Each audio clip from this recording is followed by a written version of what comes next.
Assalamualaikum everyone, welcome back to another video, and today we are going to talk about 5 things which can make you productive, 5 things you can do to be productive during quarantine at home. And yeah, let's move on to the video. Number 1 is religion. You have to make sure you are studying the religion. To make this video different from the rest of the videos you see or stories or posts you see, I am gonna give you actual examples and actual advice which you can apply right now, which you can take action upon. Okay, so let's move on to the first point. The first point is religion. You have to make sure you're working on your religion. And how do you do that, right? People ask, where do I start? Because people don't know where to start. There's just so much information out there and so many different advices people give. You get confused where to start, and I am gonna give all of the advices based on what worked for me, because whatever I'm saying, I've gone through it before, right? So here's my advice on this. To do good in the spiritual part of your life, to learn religion, you have to start reading the Quran with the translation. Now, it does not matter how much you read. Many people just want to complete the Quran's translation and the Quran, and they don't want to read the translation, let alone apply it.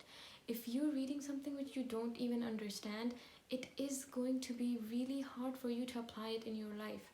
So there's absolutely no choice for you other than reading the translation of the Quran if you don't know Arabic. And I'm sure most of you don't know Arabic, because I have most of my viewers from India and Pakistan. Okay, so this is the advice which you have to follow.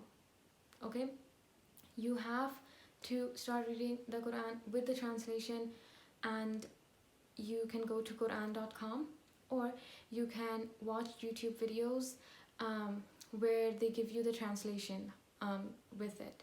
So that's the first thing. The second thing is watch lectures, but the better way is to read books. Okay, now I know many people don't want to buy books, so this is the advice you can put in action right now, which you can act upon, and that is go online and type in the topic you want to study about, and type in the topic you want to read about, and you're gonna find a lot of ebooks, like the online PDFs. And so go and you can read those books. Okay, you can DM me on Instagram. I have a couple of PDFs of different books. So yeah, and what book you want to read, you decide that, whatever you wanted to read about. But I have this book which I recommend reading to every single person, and it is a really ignored or studied topic, if I must say, but this is the book I want you to read. It's called Patience and Gratitude by Ibn Qayyim al-Jawziyah, rahimullah. Okay, so I don't know if you can see it or not, but yeah, I have this book's PDF in my highlights on my Instagram account. So I know most of you are from my Instagram account, so you can go access it there. If you're not, then I'll have my Instagram somewhere in the description and you can go access that.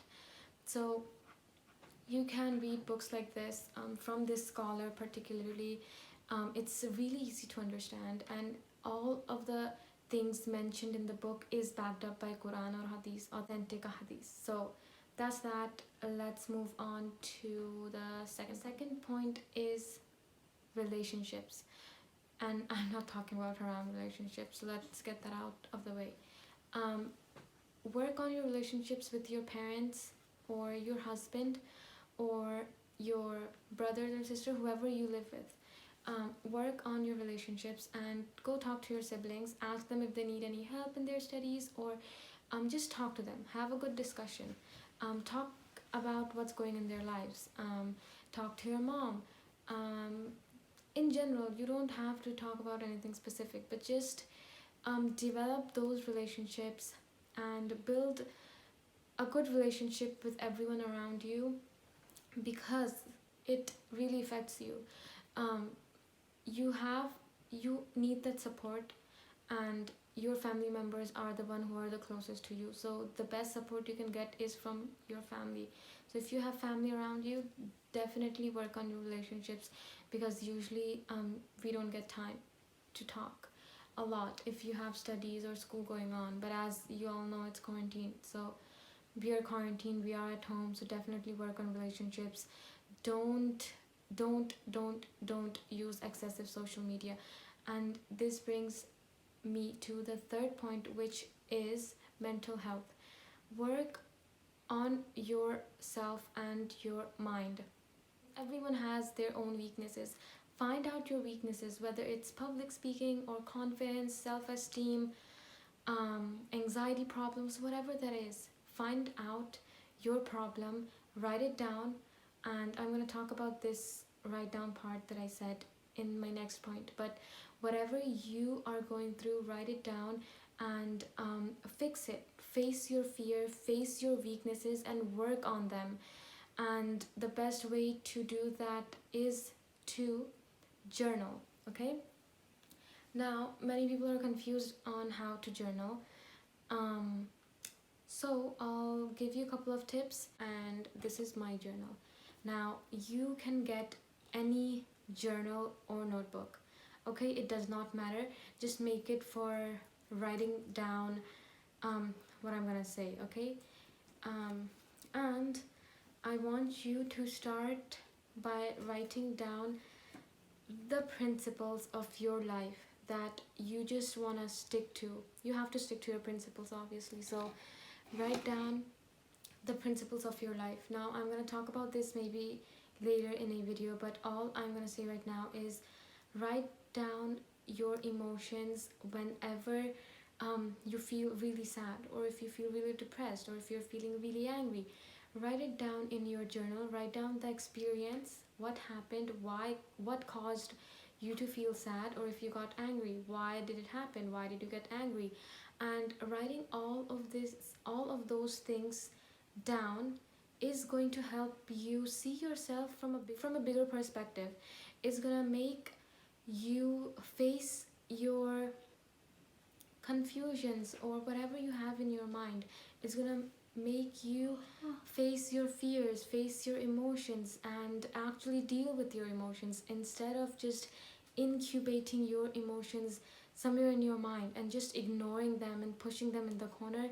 Writing down everything is gonna bring everything to the surface, okay? And it's gonna give you way more clarity. And reflecting on them and thinking about them will make you a better person in general, and it's gonna help you with your mental health, because just filling up your mind with the emotions and never communicating with your brain is gonna hurt you in the long run. And you don't want to fill up your mind with all of those different random unattended emotions, okay? So writing down everything is gonna help you a lot, trust me. It actually makes a difference, and I've been doing it since a long time, so I know and I can give an advice on that, okay? So yeah, one thing that I mentioned was journaling, like I said. The next thing to keep your mental health good is to limit the use of social media. You don't need that unnecessary information that social media gives these days, and especially if you're following like 200 people, 300 people, you just get a lot of unnecessary information, and that uses energy from you. Any post you read, anything you scroll through, you are gonna have that effect on you, and it's just extremely unnecessary. You don't want to know who is graduating, who is eating what happened with that person. You don't have to know that, and you should not. And you have to make sure you are following a limited number of people, and you're using social media in a really limited way. Put a timer for yourself, and know the purpose of why you're using social media. If you're using it for entertainment purposes, then give it that amount of time. Don't give it hours and hours of just mindless scrolling. Which brings me to the next part, which is stay away from toxic people in general. If you have toxic friends, unfriend them. Nothing is important than your mental health, and there's absolutely no reason for you to stay around toxic people. There are good people in this world. You are going to make new friends. It's not the end of the world. Just unfriend them, stop talking to them. Distance yourself from the toxic friends and the toxic people around you. Okay, so yeah, that's a really important one. You have to focus. You don't have to follow 200, 300, 1000 people. Follow a limited number of good people who give you actual good content, value, and teach you something. Okay, so that's that. Third thing I want to mention is that help someone. Just in general, help your sister, help someone on Instagram, help your friend. It's not necessary that you help them a lot for hours. No, just do a little act of kindness and help someone, or teach someone something, or answer someone's question, or just ask someone what they're doing, what's up with their lives, something like that, so it gives you a sense of accomplishment. Obviously helping is good, all of that, there's all of the benefits of helping. It's a good act, whatever that is, but it's gonna help you as well. It's gonna give you a sense of worthiness. Okay, just help someone who you can. Maybe you can help a third grader with his homework, or maybe you can explain one good thing to like a 8-year-old. You get what I mean? So just help someone and give something a little bit. The more you give, the more you get. So that's my other point, that just help someone and give someone something, and you will get that back. You don't have to know everything to help someone. You can help a 8-year-old, just explain him how lying is bad, something like that. Okay, so this is the actionable advice that I'm giving you. Whatever, just help someone you can, and it's gonna give you a sense of worthiness, and it's just gonna make you satisfied, and it's gonna boost your confidence. And helping is the best thing you can do for yourself and others, obviously. Okay, and that brings me to the next point, which is stay active. Many people just want to binge watch and binge eat, right? And don't do that. Okay, avoid junk food and stay active. Don't just lay down in a corner on your bed and just binge watch YouTube or scroll through Instagram, like I said. Get up, just take a walk, maybe go for jogging if there's no people out, obviously. So yeah, make sure to like, comment, and subscribe, and comment below your favorite part of the video, and tell me how helpful this video was, and suggest me any other topics you want me to talk about, inshallah. And yeah, Assalamualaikum.